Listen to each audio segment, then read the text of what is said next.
Hai sob, jumpa lagi. Seringkali ketika seller baru mau terjun di dunia marketplace, dia mau buka toko di marketplace, terus kemudian dia dapat orderan, dan ketika berjalannya waktu mulai menurun orderannya, akhirnya dia mengeluh. Nah, padahal jika dievaluasi sob, itu ternyata ada kesalahan yang tidak sengaja terjadi. Nah, apa saja kesalahan yang sering dilakukan oleh seller pemula? Yuk langsung kita bahas.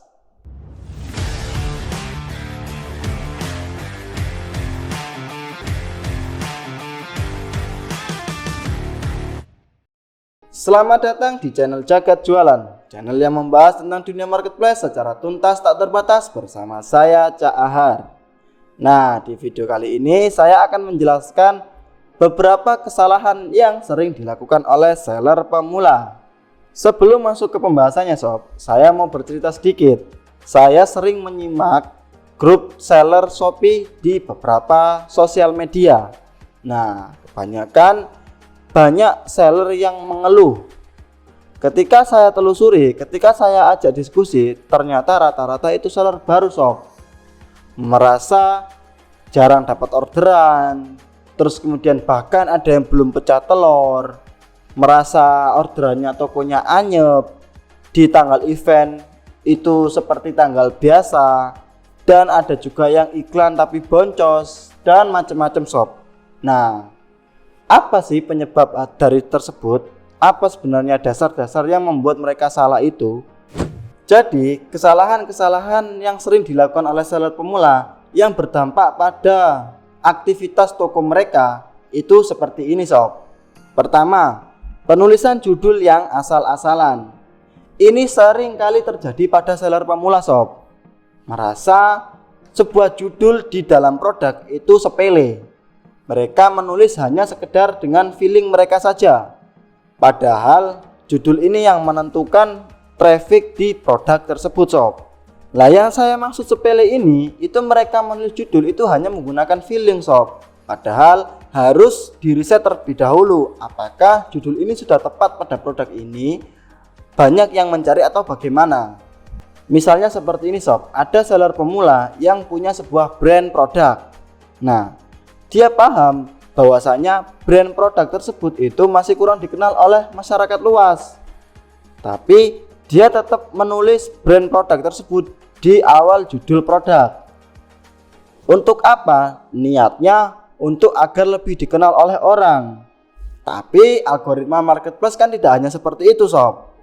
Kalau misalkan brand kamu itu sudah banyak yang mengetahui, no problem, otomatis pencariannya pasti banyak.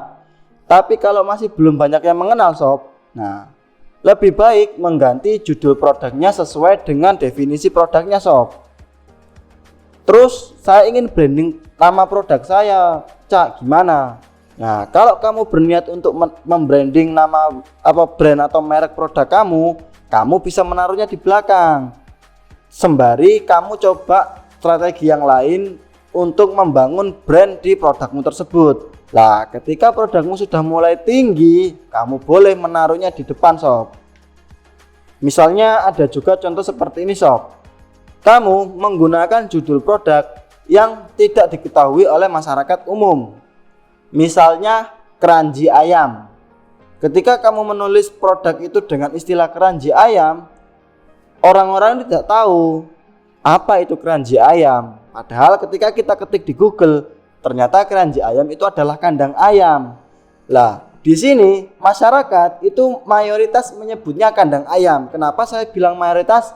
Saya cek data sob.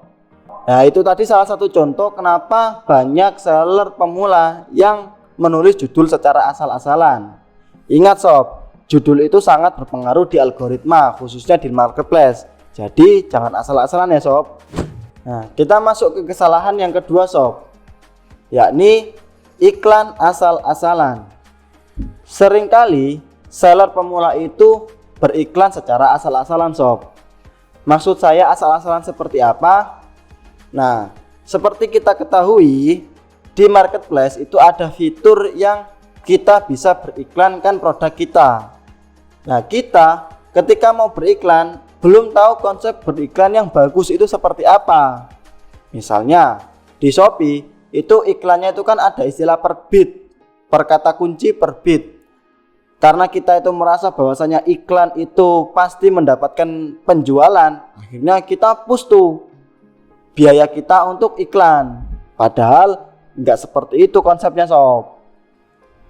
Ada teknik tersendiri atau teknik khusus ketika beriklan di sebuah marketplace. Otomatis beda marketplace, beda tata cara sob. Nah, saya contohkan di Shopee sob. Ketika sobat seller mau beriklan itu, jangan langsung beriklan dengan nominal yang besar. Karena di Shopee itu nilai iklannya atau biaya iklannya itu dihitung per klik. Lah kita lihat di Shopee lah. Biaya iklannya itu kan per klik. Sobat seller memasang 50.000 per klik.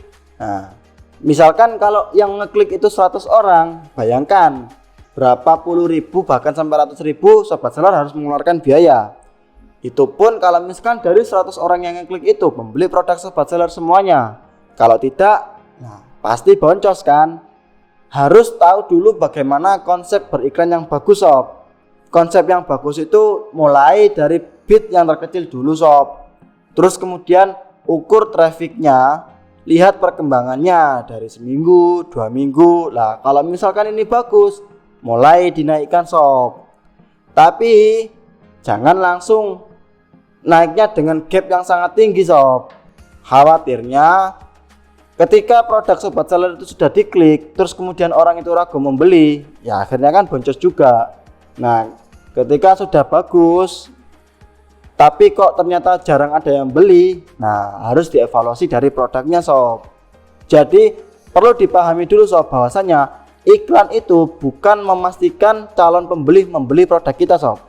Tapi iklan digunakan untuk calon pembeli melihat produk kita secara spesifik. Nah itu yang harus diingat sob. Ketika orang itu sudah melihat produk kita, bagaimana caranya kita menampilkan produk kita supaya dibeli. Itu tugas sobat seller. Jadi ingat, jangan iklan asal-asalan sob. Kita masuk ke kesalahan yang ketiga sob, yakni asal-asalan memasang produk. Seperti apa asal-asalan memasang produk? Kita tahu ketika seller baru yang masuk di dunia marketplace dan belum paham tentang sistem dan algoritmanya, pasti merasa ingin menjual apa saja yang ia ketahui. Nah, padahal secara konsep marketplace itu tidak semudah itu sob. Sobat seller harus merinci per kategori dari produknya. Misalkan sobat seller ini termasuk toko yang menjual palu gada. Apa itu palu gada? Apa yang lo butuh, gua ada. Nah, ketika sobat seller termasuk kategori palu gada, harus sobat seller rinci produk per kategori di toko sobat seller. Terus kemudian jangan memasang produk atau foto atau deskripsi yang asal-asalan. Itu pasti akan meragukan calon pembeli membeli produk sobat seller.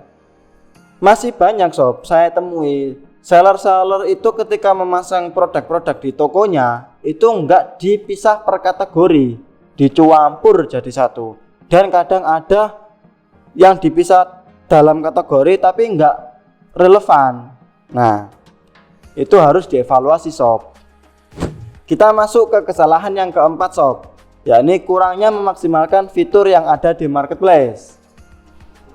Sobat seller sadari ketika sobat seller berjualan di marketplace, sobat seller itu numpang jualan sob. Nah ketika orang yang memiliki lapak, anggaplah itu si marketplace-nya, otomatis dia ingin produknya juga digunakan. Nah, salah satu produk-produk di marketplace ya fitur-fitur itu sob.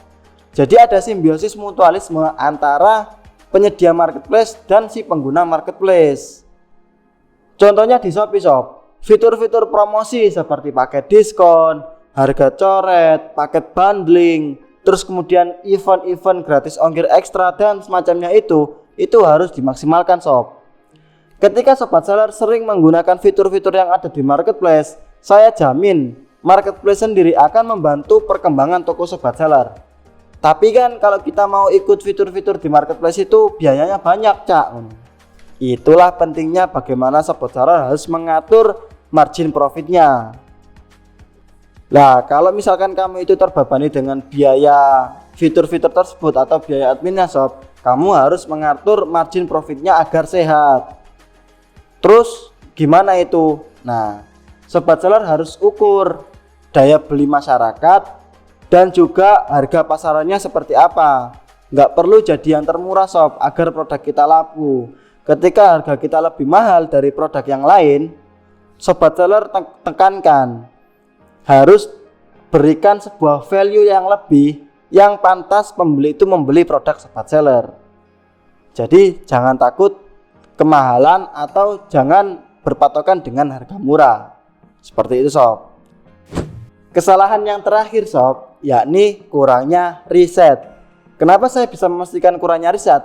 Terlihat dari toko-toko seller pemula yang berdiskusi dengan saya, itu tampilannya seperti apa. Nah, padahal riset ini sangat penting.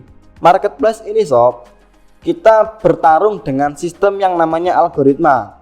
Algoritma itu berbasis dengan data. Jadi segala hal yang kita pasang di dalam marketplace itu berhubungan dengan data sob. Ketika kita tidak mengetahui data, otomatis kita tidak akan mengetahui kondisi marketplace tersebut. Nah, bagaimana caranya kita mengetahui kondisi marketplace tersebut? Dengan riset sob.